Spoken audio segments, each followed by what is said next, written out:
This house is mine now, Mom. You can't come in anymore. Your key won't work, so you might as well throw it away. My daughter laughed when she saw me holding the key. My things were piled up by the door. I didn't understand why my daughter was treating me like this, especially when I was still sad about my husband's death. I felt lost and confused. My name is Susan, and I'm 60 years old. My husband died recently after being sick for a long time. Many people came to his funeral and shared memories of him. We said goodbye to him with smiles instead of tears, just like he would have wanted. But even with all the support, I still felt very sad. We have a daughter named Emily. She got married and moved far away. And we haven't seen her much lately, even during holidays. She left quickly after briefly coming to her father's funeral. Before Emily got married, she was very close to us. She always said she couldn't stand the idea of living far away from us, even though we encouraged her to live independently after finding a job. She believed that meals tasted better when the family ate together. I usually came home late from work, so we made sure to have meals together on my days off. Maybe Emily said this to cheer up her father, who was getting weaker because of his illness. We were really happy and thankful for Emily's thoughtfulness. Then, Emily suddenly told us she was getting married and quickly got the marriage paperwork done. After that, she left our house in a rush. We were confused by her sudden decision. We only met her partner once and had a brief conversation with them. It seemed like they truly loved each other, and we only wished for Emily's happiness without interfering in their relationship. However, a few months after getting married, Emily stopped talking to us altogether. We worried a lot and kept sending her messages and calling her every day to check if she was okay. But she didn't reply to any of our messages or calls. Finally, when she did answer, she sounded annoyed and told us to stop bothering her. She even joked about only talking to us if we sent her money. During the day, she sounded like she was drunk and slurred her words. My husband heard all of this and just sighed deeply. Emily's behavior seemed to be influenced by her husband, Ole. After that, my husband never brought up Emily again. Some years later, Emily shamelessly asked us for money because she was having financial problems. That was the last time she and her father saw each other. Over the years, my husband and I made many memories together. We traveled and picked up new hobbies whenever he was well enough. Eventually, my husband passed away. When I came back home from his funeral, I was shocked to see movers directed by Emily piling up my belongings outside. She told them to just stack everything in a corner. When she saw me, she said, "Well, Mom, this isn't your home anymore. I've packed up your things. You'll have to find somewhere else to live before it starts raining and everything gets wet." Emily, why are you doing this? What's going on? Please, tell me what's happening. I was just so confused, not understanding anything. What's there to explain? You already know, don't you? This house is supposed to go to Emily after me. Don't act like you don't get it. Emily said this, and then a big man stepped out from behind her. It was because of him that Emily changed. His name is Ali, and he's Emily's husband. Meeting him changed Emily completely. We were introduced to him as a regular guy who worked at a company. But later we found out he was involved in shady business stuff. When we learned about this, we couldn't understand how our honest Emily ended up with someone like Ali, and we were really worried. Emily and Ali kept us away from them. But a few years ago, they suddenly came to our house and shamelessly asked my husband for money. It shook me deeply, but my husband stayed calm and mentioned a will that even I didn't know about back then. It clearly said that this house would go to Emily and everything else to me. Now that Dad has passed away, the house belongs to Emily, so outsiders should leave quickly. You have no right to live here. Don't pretend you've forgotten. Ali kicked my things aside and sneered, but you can't just show up here all of a sudden. Seeing my stuff piled outside, I didn't know what to do. I felt completely lost. Now, Ole, don't be so harsh. Mom shouldn't stay here, but we're still family, right? Emily said this as she came closer to me while I held onto the key. Don't be so sad. You'll always be my mom. You can use this key to come to the house anytime. Don't feel too down." Then she took the key from my hand and threw it as far as she could. "What's the matter with you?" The key flew through the air and disappeared. I was shocked by Emily's unexpected action. Turning back to her, I said, "I'm sorry about that." Upon closer inspection, I realized that the key was already useless. I forgot we changed the locks earlier. There was no point in you holding onto it, so I threw it away for you. Don't act like I've done something terrible. It's not that big of a deal. Emily and Ole looked at me in disbelief and burst into laughter.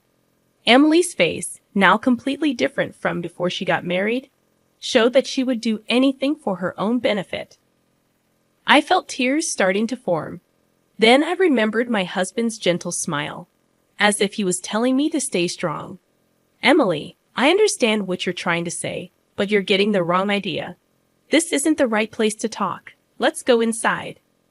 I urged Emily and Ole to come inside, but they resisted. "We're still moving in, and don't act like you're in charge, telling us where to talk. This isn't your house anymore. You need our permission to come in." Ali snapped back. Faced with Ali's rudeness, I insisted, "We need to discuss this house.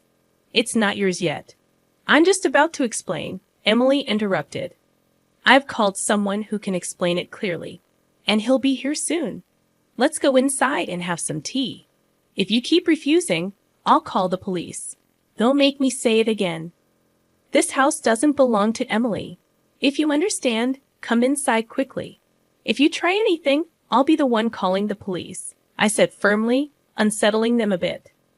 "Well, it might be the last time we listen to an old woman's nonsense. You're getting old anyway. We'll hear you out this time. But if you talk nonsense, you'll have to pay for wasting our time," Ali threatened, sitting on the sofa with his legs crossed. Emily gave me a similar glare. It seemed like they had threatened people like this before to get what they wanted. This made me feel sad. Soon, the doorbell rang, and I let a man into the living room. He was the lawyer who had been there when my husband shared the details of the will. "You're the lawyer from before, right? What are you trying to say?" "We've seen the will that says this house goes to Emily, and Dad said so." "That's the truth, isn't it?" Ali argued. "As I mentioned earlier, there was a misunderstanding before. The will includes a condition, and if that condition happens, the inheritance changes," the lawyer clarified. "Why are you confusing us with all these complicated terms?" Emily responded in frustration. Seeing their confusion, the lawyer took over to explain. "A conditional bequest with revocation means the will has conditions. In your father's will, the condition was that Susan could stay in the house as long as she's healthy. Emily would only inherit it if Susan couldn't live there anymore due to health issues or passed away. Your father was very clear about this." Ali and Emily looked completely confused. Did he really say that? Even if he did, we wouldn't remember. What's this talk about revocation? Emily shook her head in disbelief. "Okay, then what about those conditions?" Ali asked, sounding a bit shaken but still defiant. "By trying to kick Susan out of the house, you violated the conditions of the will.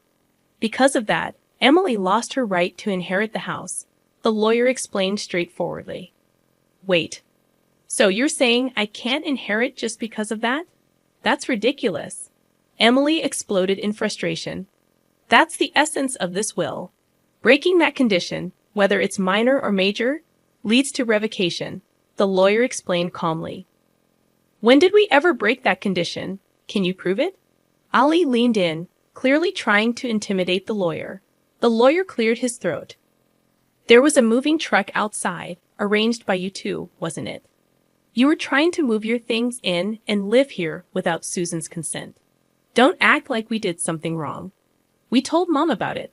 She just forgot and panicked on her own. That's not our fault," Emily protested. "Such childish excuses don't work in the adult world.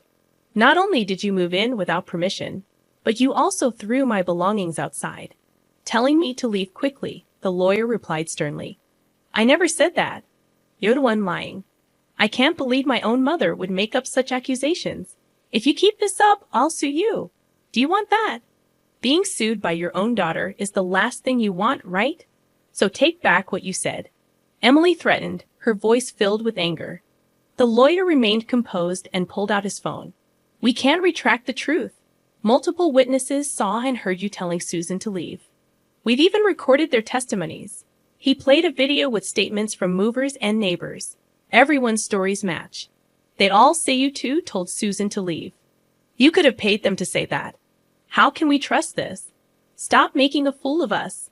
Ollie accused, but the lawyer ignored him. Instead, he produced a key. Emily, you took the key from Susan and threw it away, which was witnessed by many. I found this key exactly where it was described to be.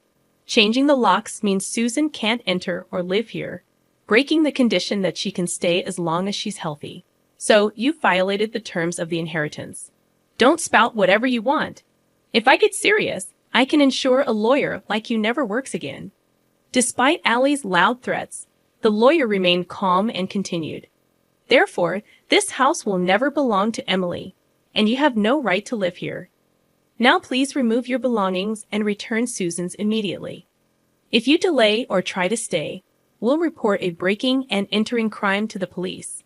You have 2 hours. Begin now. The lawyer clapped his hands sharply and checked the time on his wristwatch. Police, you say? Such nonsense won't intimidate me, Ollie blustered, but the lawyer countered. I'm a professional.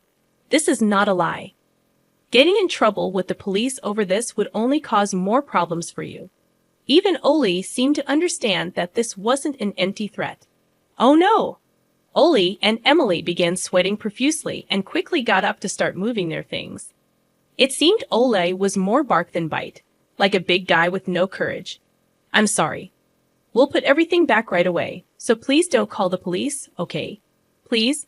Emily pleaded sweetly with the lawyer and yelled at the movers outside to reload the truck. But they refused, saying there was no such agreement. In the end, Ollie had to rent a car and somehow managed to load their belongings. Just loading isn't enough. You must put everything back the way it was. If Susan's belongings are damaged or dirty, clean them up. Any damage, and we'll report property damage and seek compensation, the lawyer reiterated, pushing Ollie and Emily to restore everything within 2 hours after loading their belongings. After loading their belongings, Emily tearfully asked Ollie, now that we've packed up, what do we do? How should I know? It's because of your dad's strange will, Emily sharply retorted, blaming Ollie for not paying attention to the will properly. Despite their argument, they drove off, leaving the scene. I thanked the lawyer profusely and returned to my home filled with memories of my husband, feeling relieved. Later, I heard that Ollie and Emily had caused trouble in their previous town and moved to our house, almost like a secret escape. They had targeted me for inheritance money, but now they were gone. Emily, staying with Ollie, seemed destined for a life of repeating mistakes. It pained me, but it was the path Emily chose. If they ever regretted their actions and wanted to live honorably, I'd be willing to help. My husband had mentioned something like this. For now, I'll enjoy my time in our shared house, perhaps even trying skydiving, something my husband had wanted to do. Looking up at the stars in the night sky, I felt my husband encouraging me, and I gently wiped away a tear.